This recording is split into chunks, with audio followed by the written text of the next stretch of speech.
क्या सचमुच डर गए हैं तेजस्वी? पहले महागठबंधन, फिर राजद कांग्रेस, विधायकों की टूट की अटकलें हुई तेज। क्या पप्पू यादव के आरोप के बाद बिहार झारखंड में महागठबंधन टूट जाएगा?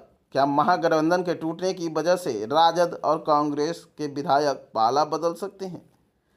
पिछले कुछ महीनों में राजद के विधायकों की टूट की अटकलें तेज होती जा रही है। आरोप है कि राजद के कुछ विधायक तेजस्वी की नेतृत्व क्षमता से नाखुश हैं।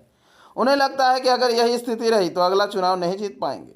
गत मार्च राज्यसभा चुनाव के समय राजद के एक विधायक ने बगावत भी किया था। क्या अब झारखंड में उठे तूफान के असर से अब बिहार के राजद विधायक दल भी उथल पुथल मचने वाली है? पूर्णिया के निर्दलीय लेकिन कांग्रेस समर्थक सांसद पप्पू यादव का बयान एक बार फिर से बिहार और झारखंड की राजनीति बदल सकती है। पप्पू ने आरोप लगाया है कि तेजस्वी यादव ईडी और सीबीआई से डर गए हैं, इसलिए उन्होंने झारखंड राज्यसभा चुनाव में भाजपा समर्थित उम्मीदवार परिमल नथवानी से डील कर ली। पप्पू का आरोप है कि राजद के चारों विधायक वोट परिमल नथवानी को ट्रांसफर किए गए हैं। 100 करोड़ में तोड़े गए विधायक। यह पैसा छत्तीसगढ़ से बोरियों में भरकर बस के जरिए रांची लाया गया है, फिर वहां से पटना पहुंचाया गया। पप्पू के आरोप से बिहार की राजनीति में खलबली मच गई है। अगर तेजस्वी यादव सचमुच डर गए हैं तो बिहार में राजद को एकजुट करना मुश्किल हो जाएगा।